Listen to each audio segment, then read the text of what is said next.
C'est quoi l'amour?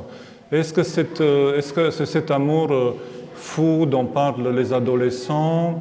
Est-ce que c'est la passion amoureuse dont parlent les journaux, dont on lit aujourd'hui les magazines? Ou est-ce que c'est la dépendance amoureuse dont parlent les psychologues? Et les auteurs répondent dans ce livre-là que c'est ni l'un ni l'autre, parce que s'il y a tout ça, il s'agit en fait d'une passion sans amour, sans liberté et souffrante, qui se termine toujours par des souffrances, par une déception. Qu'est-ce que l'amour authentique? Une psychologue répond dans ce livre que l'amour authentique respecte le partenaire, je la cite, respecte le partenaire. Il ne l'utilise pas pour satisfaire ses propres besoins.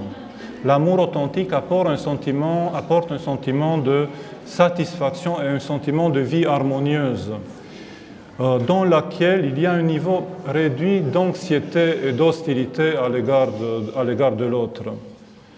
Les personnes qui s'aiment vraiment sont indépendantes les unes des autres, autonomes, non jalouses, mais en même temps elles s'efforcent d'aider l'autre à réussir, sont fières de leur succès, sont bienveillantes et généreuses, charitables.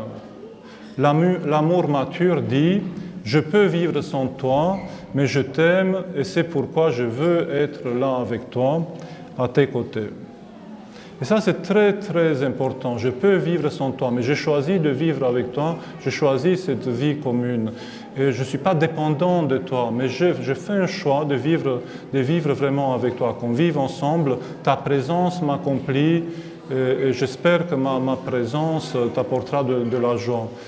Et c'est vraiment cet amour-là qui est mis à défaut aujourd'hui. Moi, je vois beaucoup de jeunes aux urgences psychiatriques, parce que je suis psychiatre pour ceux qui ne me connaissent pas, et qui sont dans des états terribles après des séparations.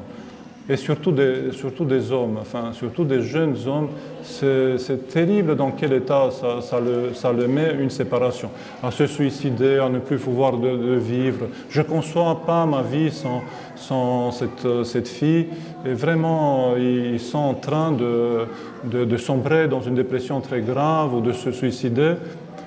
Parce que beaucoup d'entre eux sont dans un état d'immaturité, de irresponsabilité, d'impulsivité, d'intolérance à la frustration, et ils ont une sorte d'intolérance par rapport à cette frustration qui est la séparation de l'autre. Et en général, ils sont dans des liens très proches et très fusionnels avec leurs parents d'origine, notamment avec leur mère, chez qui ils vont retourner finalement, dans un lien qui ne s'est jamais